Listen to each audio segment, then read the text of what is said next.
Hi, everybody. Today's Wednesday, October 29th, 2025, and our dear friend, our brother, Matt Ho, is here with us. Welcome back, Matt. Hi, Nima. Good to see you.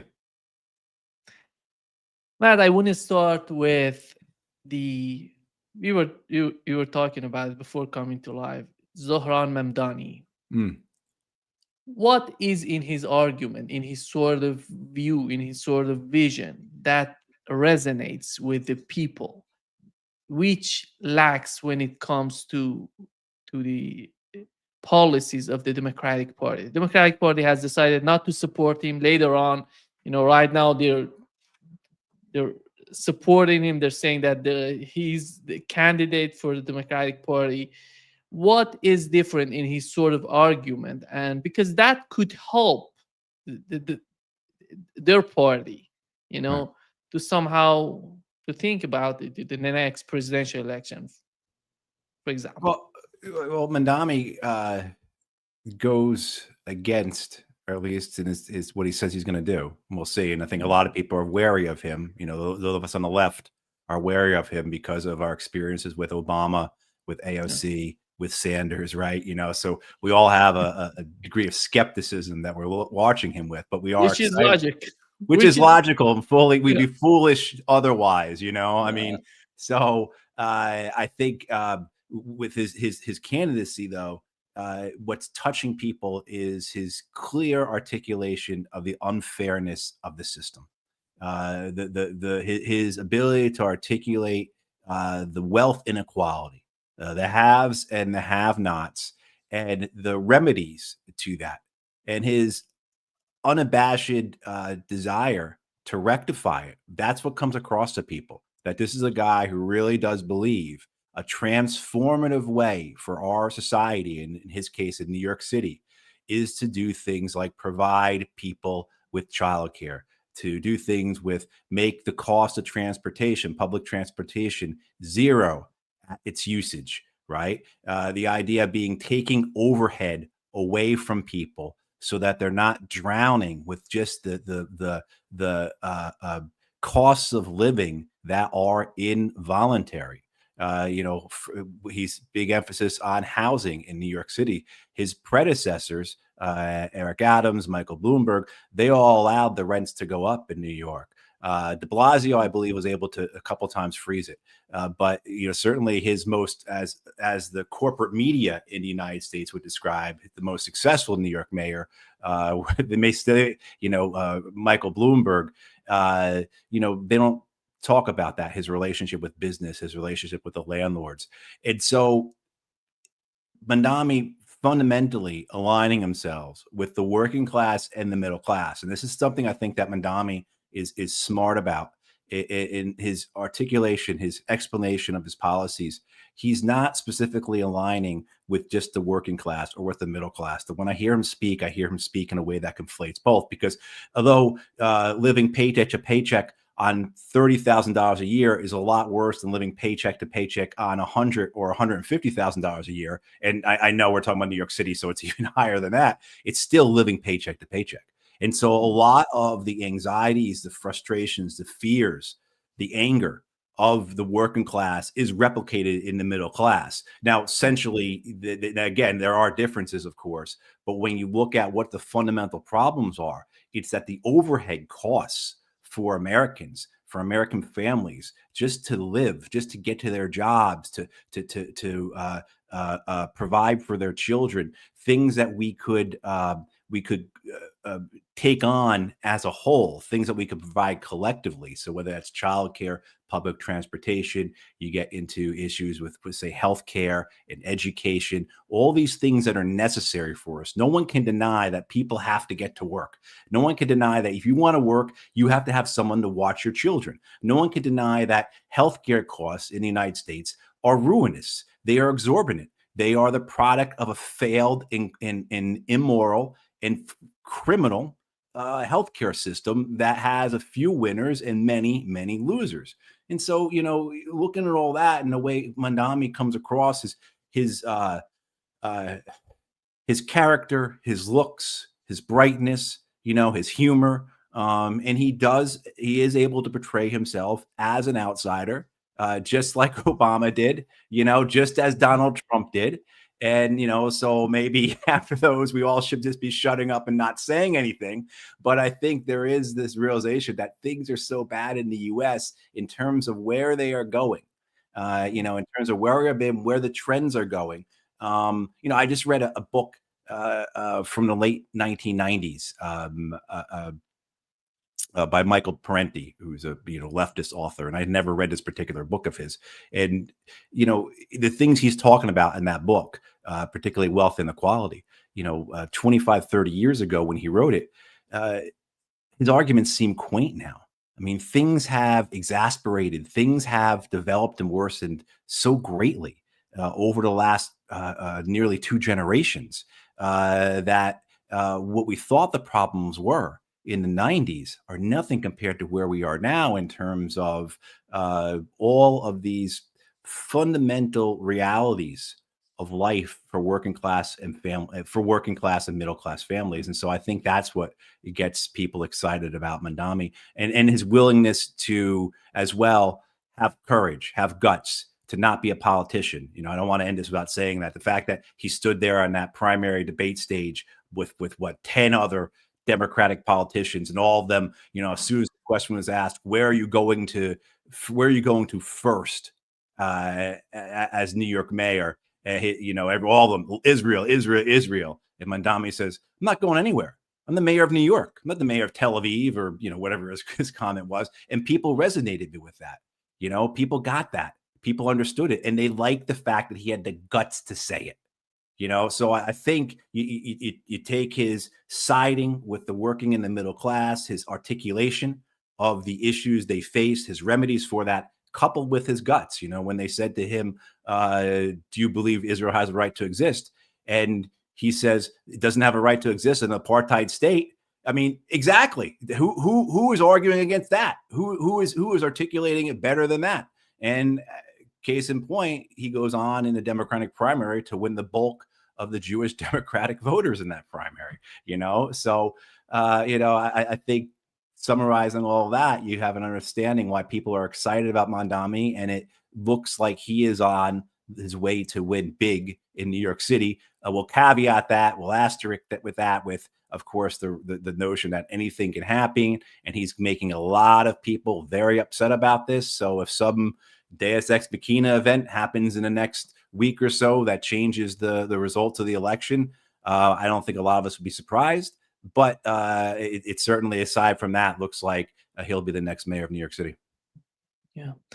Since you've mentioned Barack Obama, Matt, he has been to the United Kingdom in the last 2 months, 3 months, 3 times. And he's talking about, Matt, the new form of journalism with government regulatory constraints. I was wondering how far he came since he was a constitutional law professor. Yeah, exactly. He was amazing in those days. I remember he was talking, and looking at Barack Obama today, it seems to me the whole concept of neocons coming out, neoliberals. Here is what he said, Matt. I want to know your take on what he said, because it's related to what you and me we are doing here. Have to do is to start experimenting with new forms of journalism and how do we use social media in ways that reaffirm facts, separate facts from opinion. We want diversity of opinion. We don't want diversity of facts. That, I think, is one of the big tasks of social media. By the way, it will require some government, I believe, some government regulatory constraints around some of these business models in a way that's consistent with the First Amendment, but that also says, look, there is a difference between these platforms versus a business model that elevates the most hateful voices. or the most polarizing voices, or the most dangerous in the sense of inciting violence voices. And that I think is going to be a big challenge for all of us that we're going to have to undertake. You know, some parts of what he's saying is beautiful. The other part is dangerously, you know, frightening. And how because when you say the facts, who's going to define what would be the facts? That's This is the exactly, problem. yeah, that's exactly it, Nima. That's exactly that. That's the whole case right there. That's the whole point right there. You know, you listen to his words, and just because of a book I'm reading right now about John Brown, I think, you know, that under Barack Obama's definitions right there about those who are most polarizing or having a diversity of facts, or who are likely to somehow incite violence. Well, by that measure, in the first half of the 19th century, you would have had to censor the abolitionist movement in the United States. And we could find how many other examples of that.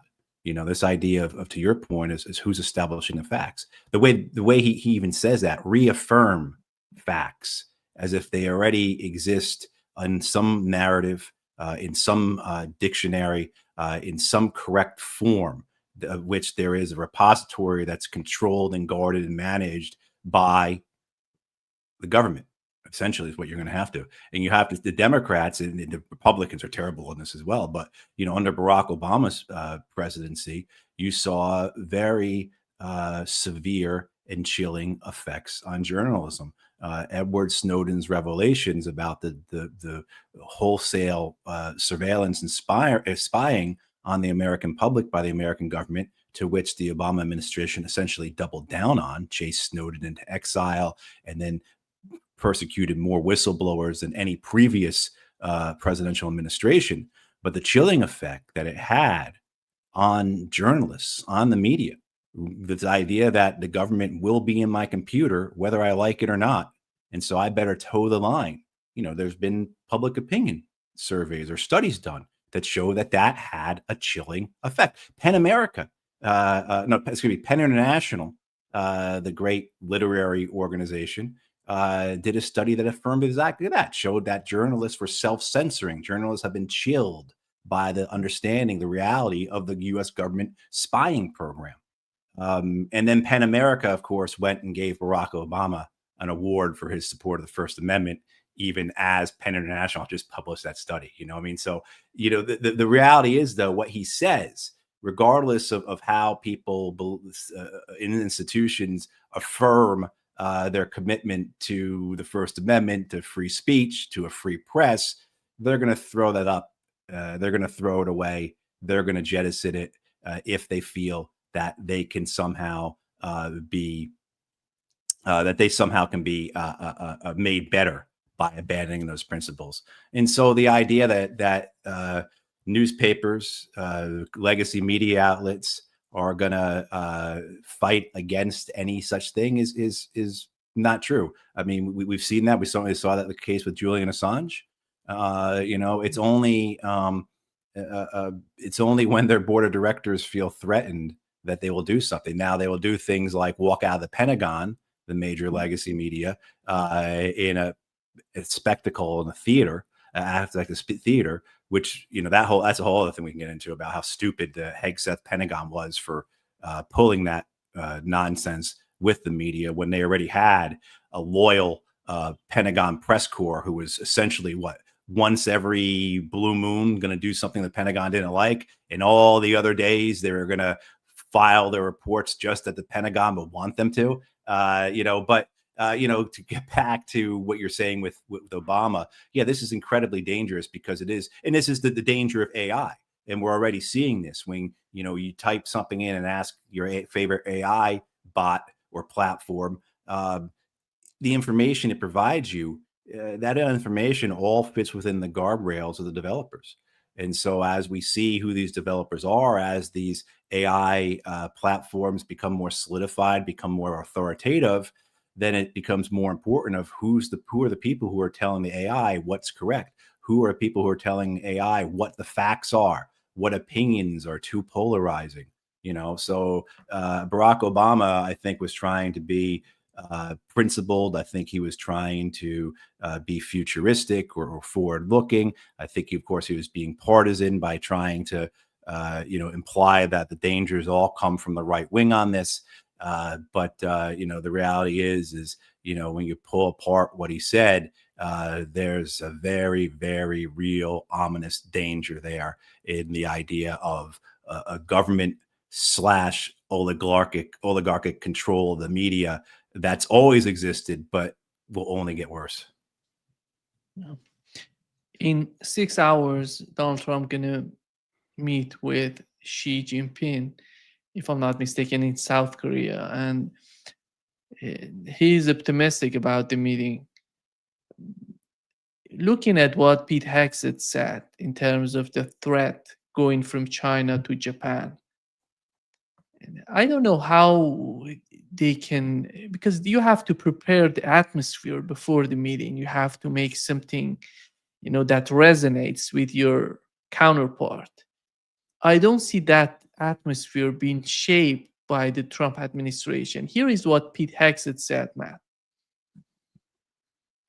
Minister and I discussed today the security situation around Japan and in the region remains, as he said, and we agree, severe. The threats we face are real and they are urgent. China's unprecedented military buildup and its aggressive military actions speak for themselves. That's why President Trump's peace through strength agenda is so important. Yeah. Why does China need to, they don't have anything to do with Japan, in my opinion, militarily. They don't need to fight each other after all. What is that, in your opinion? How is that going to help the United States position in negotiating with China? I mean, there's been the long historical hostility, animosity, conflict between Japan and China, right? And now with the new conservative prime minister, Sanai Takachi, who is a World War II revisionist, right? She visits the shrines for the Japanese war criminals. She wants the Japanese history books rewritten, to make it as if Japan was the victim of World War II, right? Not the aggressor. And certainly, in terms of more tangible things, she's in favor of doubling or it's not in favor of. She says she's going to double Japanese military spending. Japanese just got Tomahawk missiles for their ships. All of that is directed at China. And there's no fooling anybody about that. So there are forces within Japan, of course, that see a real benefit in continuing that hostility. Just as Donald Trump, I'm sure, is trying, in the visit to South Korea right now before he meets the same type of, we need to ensure our alliance with these countries are strong and that we are not losing any ground in this. And so, this need to maintain the alliances, something that, I think as we watch the Trump administration develop, we're seeing that there is a method behind their madness and that they are more realist in their practice than ideological. Certainly you see with what's being called the Donroe doctrine in Latin America, right, in Western Hemisphere. But you also see that too with the continued commitment to Israel, which, is also ideological and political, but there's also a realist aspect to it. There is also the realist aspect of keeping, maybe realist isn't the right description, but keeping the Europeans in our pocket, right? So the idea of ensuring that the vassal states of Europe remain our vassal states, if that means we have to go along with them on things like Ukraine, then that's what we'll do. And in return, we'll get their support for things like Iran. So I think what the realization is that we are in the multipolar world. And so this is why I say there's a more of a realist vision, I think, to Trump's plans or his administration's foreign policy than I think a lot of people give credit to. I think a lot of us look at it and see it piecemeal, or we see it ideological, or we see it all as some vainglorious attempt to win the Nobel Peace Prize, or based upon personal animosities. I'm going to tariff Brazil because that Lula guy's a jerk. He jailed my friend Bolsonaro, right? I mean, and that's there. That is there. But there also, again, I believe there is a greater plan, a strategy, if you will. And so keeping the alliances that are necessary to confront, but also to what the term, we see, in the press continually right now, friendshoring, this idea that the United States cannot rebuild its manufacturing capacity, that it cannot rebuild its industrial base. Like, we have to remain a country of importers for a whole host of economic, financial, and monetary reasons. But however, we can have friends who essentially will be on much better terms with us, and their manufacturing facilities, their plants, their exports to us will be coming from countries whose capitals are our vassals, right? So, but again, losing the idea, or no longer clinging to, as say the Biden administration did, this idea that the United States is the world's sole superpower, that there is still American hegemony. I think the Trump administration has understood that that's gone and it's not coming back. So we have to do everything in our power now to shore up what we can. And that includes things like, making sure you get to Japan and South Korea. And you see how quickly those countries would rather stay, at least their ruling classes, right? At least those who are in power.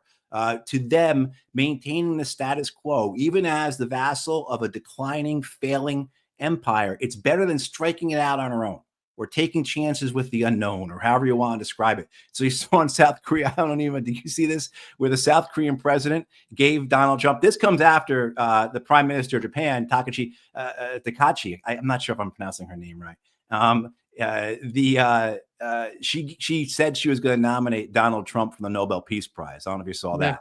But in South Korea, today or yesterday, or same thing too, I don't know what the time zones are, but the South Korean president gave Donald Trump the Medal of Honor for his peace efforts, as well as a golden crown. So you could see the supplication here, the way that they're kissing the ring, taking a knee and kissing the ring, and affirming their role in the American empire in this new multipolar world. I know you think it's a mistake. I think it's a mistake. I'm assuming 95, 96, 7% of the good people who are watching us right now think it's a mistake, but that's the way it's going. And so, Hegseth beating the drums as he did, well, that's his own bias. That's his own chauvinism. That's his own ideology and beliefs, but it helps with both the Japanese, the Koreans, the Australians, others within ASEAN, throughout East Asia, who can point to, China's the real bad guy in our neighborhood, and it's stronger than all of us. And so if we don't remain committed to the Americans, we're going to lose all agency. Yes, we will be puppets of the Americans, we'll be vassals, but only on things they care about. But if China is our boss, if China is the hegemon here, undisputed, then it will control every aspect of our lives here in East Asia. And that's the fear mongering. That's the threat that gets thrown out there. And that's why, along with the fact that they like the lives they have now, they don't want to give up the power and the comforts of it that come with being, vassals of the empire. They want to maintain the status quo. These Asian leaders are, kneeling and kissing the ring of the Emperor Donald Trump. I love the fact that these countries recognize, this sort of Trump's obsession with gold and these things. It's right.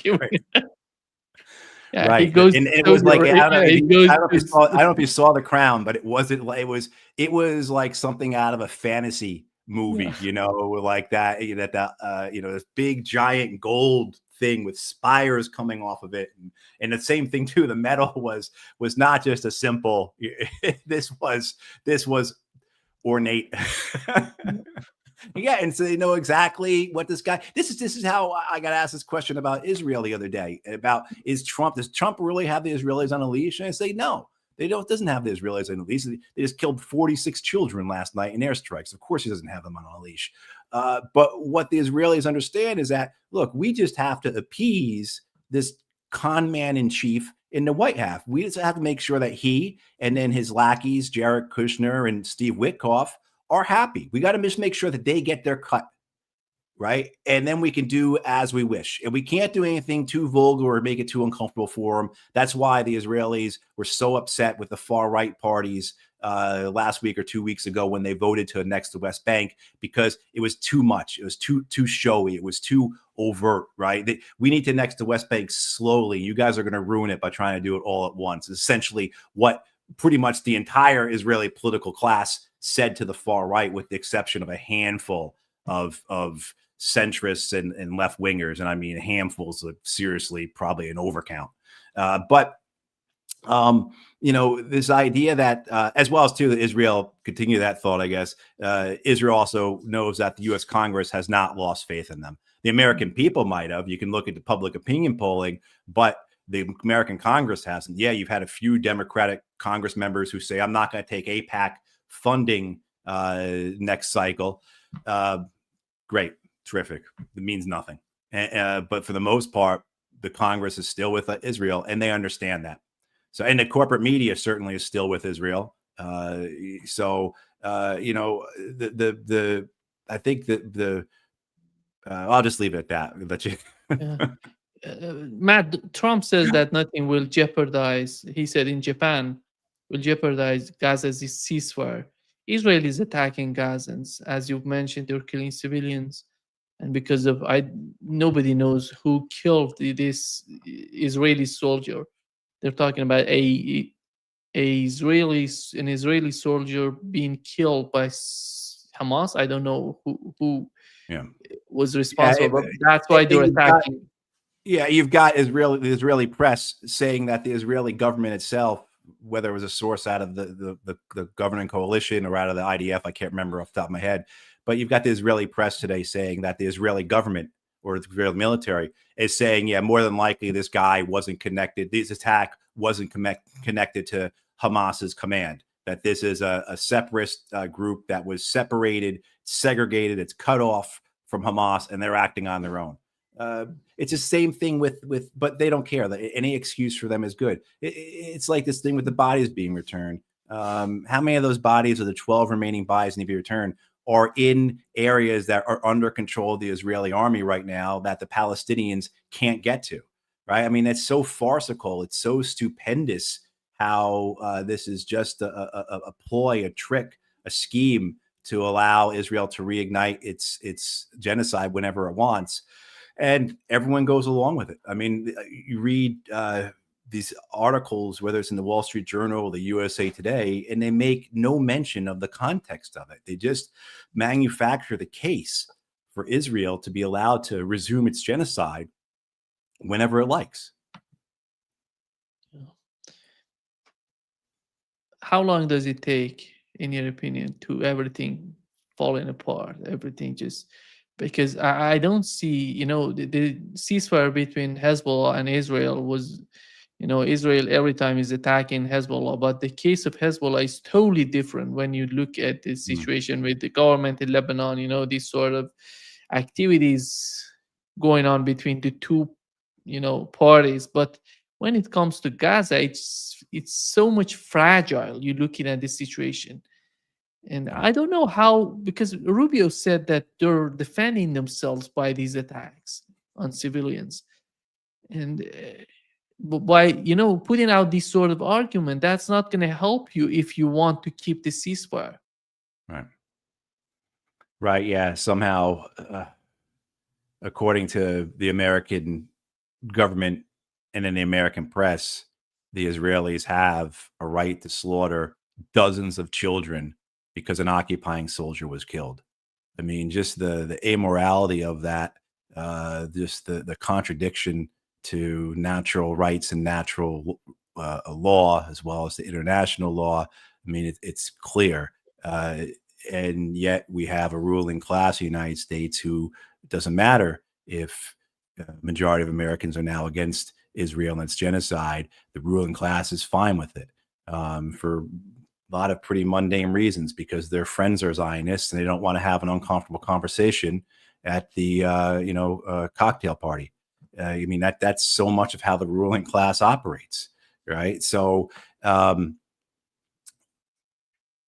quickly it can fall apart, I think that is built into the mechanisms of this deal. The vagueness of it, the lack of guarantees placed on Israel, the lack of any kind of enforcement that can be enacted, the way that the Israelis have flaunted the ceasefire deal in the last couple of weeks. Before yesterday, I think the Palestinians were reporting Israel had violated the ceasefire deal on 80 different occasions. That means 80 different airstrikes or tanks firing or machine gunning occurring in the last couple of weeks. So you're now up to about 150 Palestinians killed, more than hundreds more wounded during this ceasefire. The delivery of aid has been a fraction of what it's supposed to be. Only about 15 or 20% is delivered daily as it's required to be, and there's no enforcement of it. The Israeli military continues to occupy 56% of Gaza, and Netanyahu says they're going to take more. So everything there, it was all set up to look like this, and it's looking like exactly how many of us expected it would. And I think it just comes down to the calculations of both the Israelis and the Americans. Donald Trump doesn't want it to look too bad. He still harbors the Nobel Peace Prize, but he also wants investment into Gaza at some point. He does want to build his Trump resorts and towers and casinos or whatever. So he doesn't want to scare off those who may be willing to put hundreds of millions or billions of dollars into that racket. At the same time, you have Netanyahu and his coalition. They have elections within the year, have to be done by, I think the elections have to occur by the end of October next year, so they could come sooner. And so is it okay politically for Netanyahu to leave 12 bodies behind in the rubble of Gaza? I don't think so. Right. I don't think so what's his estimation on how to play all this? And then balancing it off against, did we get out of Gaza what we want? Is this enough ethnic cleansing for us? Or do we need more? Is there not enough space both for Trump's towers and Daniel Weiss's settler trailers to come into Gaza? Is this enough for Smotrich and Ben-Gvir? Or do we have to continue this? In balancing that against, look, come on, let's get the annexation of the West Bank underway here. We only killed 200 Palestinians so far this year in the West Bank. We've only killed 40 children in the West Bank this year. We need to be doing more of that. They've only burned down tens of thousands of olive trees for this harvest, but there are there's a couple million olive trees. We got to do better at this. We can't do that if we're focused on Gaza. We need to start paying attention to the West Bank. And then, as you pointed out, Lebanon, Syria, Iran is always hanging overhead. So as well as if Yemen decides to continue to fire missiles at them. But I think the Yemen thing, they feel they can manage from a distance. And the Iran thing, I really wish I had a better gut feeling, or let alone analysis of what will occur with Iran. But certainly with Lebanon, if you could go off of what the Americans are saying about Lebanon, it seems as if the Israelis are looking to reaffirm their conquest of southern Lebanon. They've stepped up their activities there. They've killed well more than 100 Palestinian civilians in the last year. Lebanese civilians in the last year under the ceasefire in Lebanon. Hundreds and hundreds of violations, maybe thousands. They've attacked United Nations forces. God bless UNIFIL there, the United Nations peacekeepers. They shot down an Israeli drone the other day. So at least they finally fought back in that sense. Not to take away from how they stood up to Israel last year, because they really did, particularly the Irish and some others that were there. But if we take what Organis and Barak, the American ambassadors in the region, are saying to Lebanon about how you have one chance left. If you don't disarm Hezbollah, Israel's coming in. The Lebanese had wanted to go into negotiations with Israel a few weeks ago about the overall, all of this. And Tom Barak, the American envoy, he says to him, well, right off the bat, negotiations aren't going forward because you want to talk about Israel not being allowed to bomb Lebanon. And that's a non-starter for the Israelis. So, whether they want to maintain this pacification, this continued disruption, however you want to phrase that. I think pacification and disruption are synonyms in Israeli lexicon for when it comes to their military and their diplomatic and their political efforts. But if you look at that way, in the sense of what do the Israelis want to maintain? Do they want to maintain what they've done the last year, or do they want to re-expand their operations? And that's something that's coming up. So there's a lot of things that are possible. I didn't even discuss Syria. There's a lot of things possible for the Israelis to do in order to, I think, one, solidify or continue to solidify their primacy of their region as they see it. Also, to firm up Benjamin Netanyahu's chances for winning re-election, for keeping him and his people back and keeping him and his people in power. And I think a lot of those have to start occurring in the next month or two in order to make sure there's the time there and the intervals there for it to have the political effects in Israel that Netanyahu and his folks want. Yeah, Tom Barak said that he was sending the last warning to the government in Lebanon: you disarm Hezbollah or Israel would do it by force.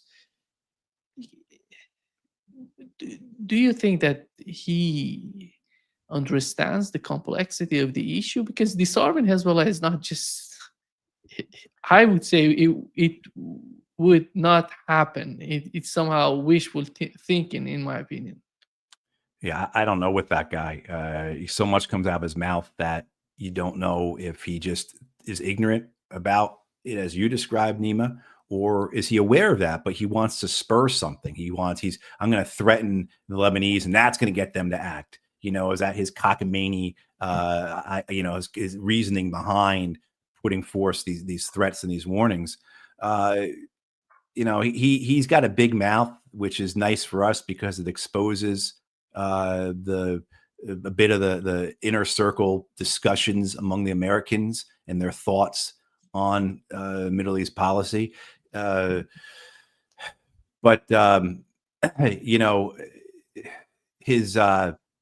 He's symptomatic of the American diplomatic efforts, not just with this administration, but with preceding administrations. I mean, if you looked at, say, the way Brett McGurk and Amos Hochstein, Biden's two top Middle East guys, how they conducted themselves over 4 years, the way they presented to countries throughout the region, but including the Lebanese, ultimatums. And then most famously, I think, or most infamously, the reporting last year that essentially said Hochstein and McGurk were the two who gave Israel the green light to start their Lebanon campaign.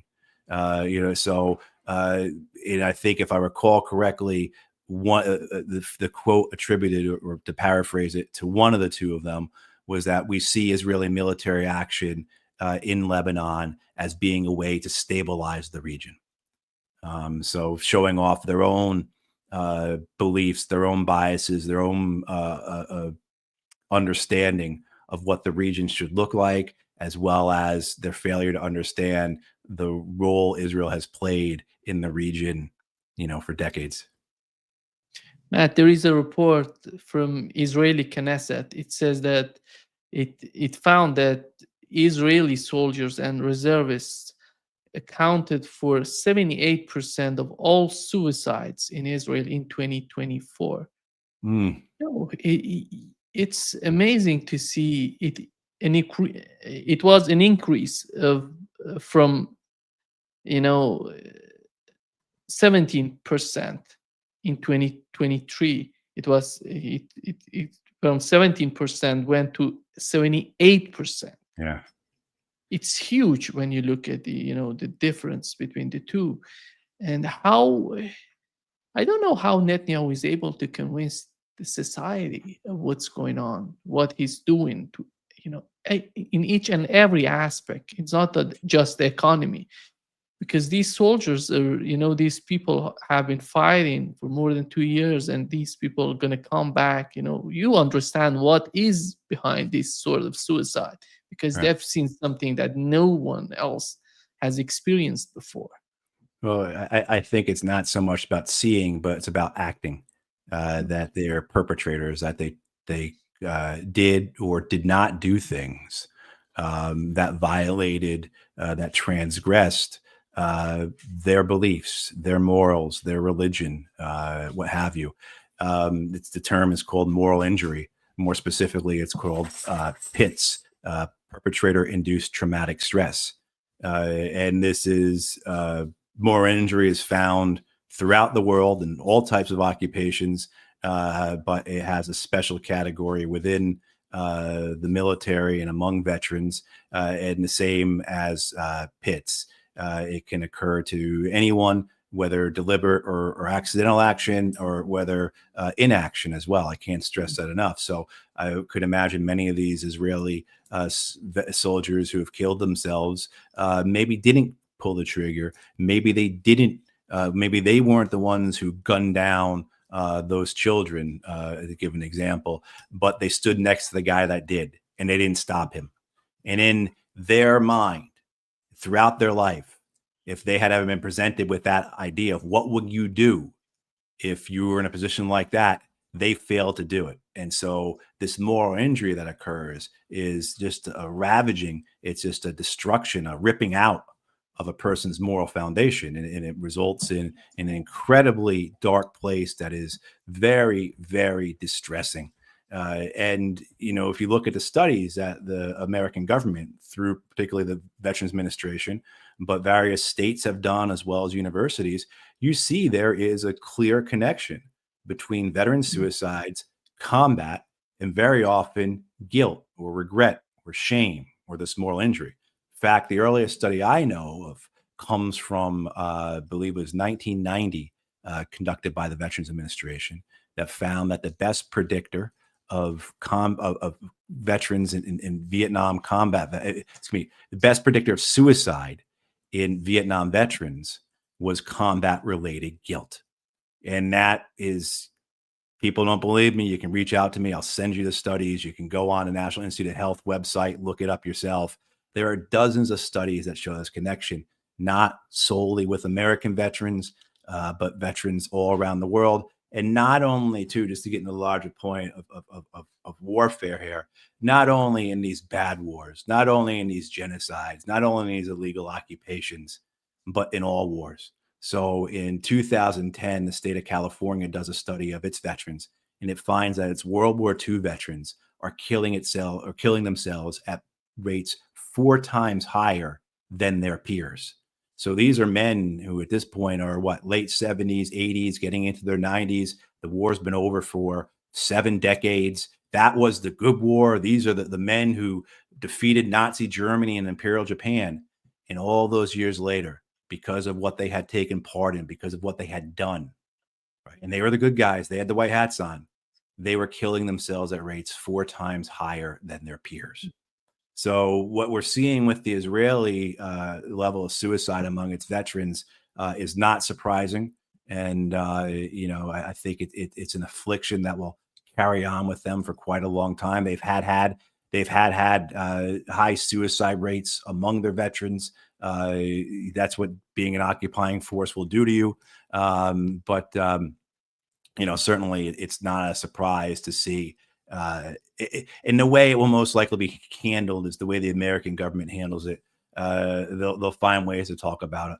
They'll stop releasing the data, or they'll release the data in a way that is difficult to decipher, and just to one more point on this, just because it bothers me so much.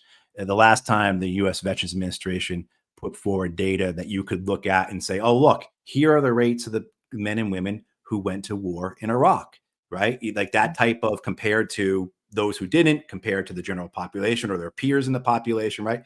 The last time they did that was 2014. They did, as far as I know, 2 years the VA did that, provide that information, and then they stopped because the rate of suicide of American veterans of Iraq and Afghanistan was anywhere, depending upon sex and age, anywhere from 6 to 14 times higher than their peers, right? So, and particularly if they were in the infantry, if they were combat arms, if they were in combat, etc., the rates are much higher.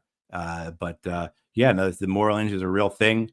Homer wrote about it. Shakespeare wrote about it. It's always existed. And that what the Israeli soldiers are going through.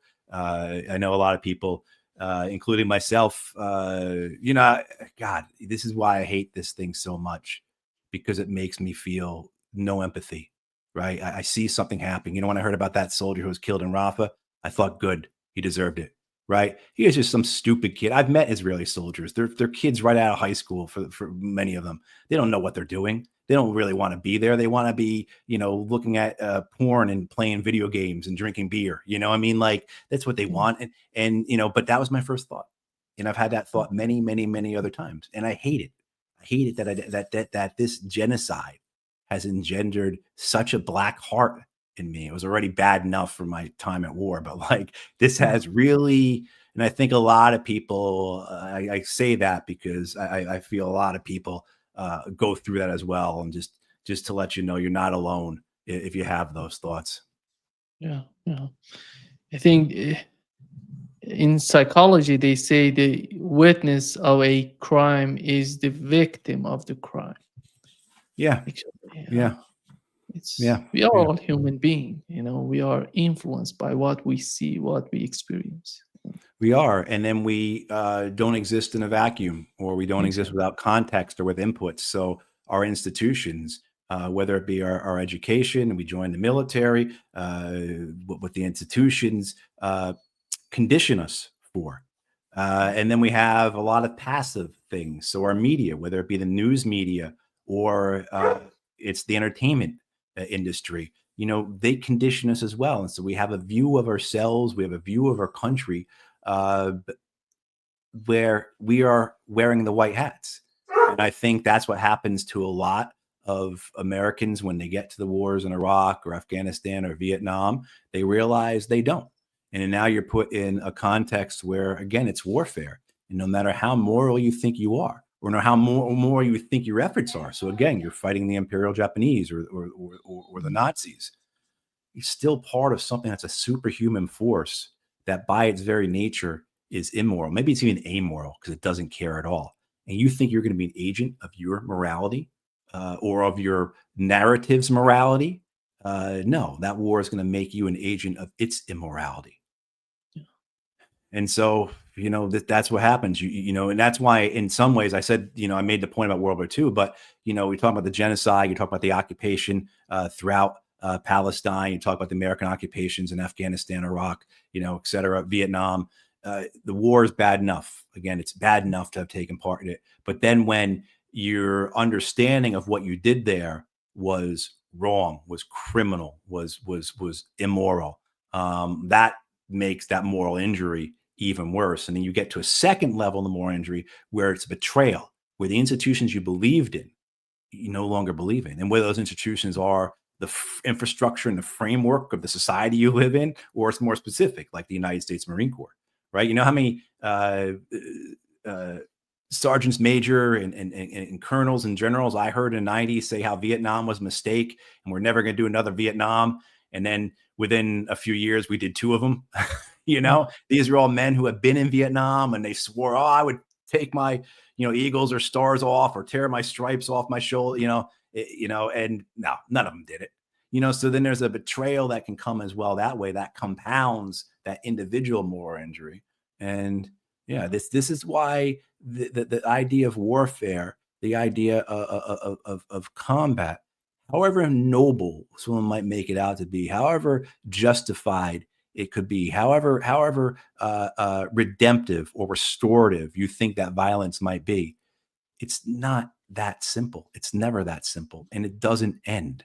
And whether it's the fact that you put a guy on a plane or a ship and you sail him home, the war's still with them, and the consequences are, as we're seeing in that 78% of Israeli 28% suicides are of all, veterans. yeah, suicide. Wow. It's huge. It's huge, I think. Yeah.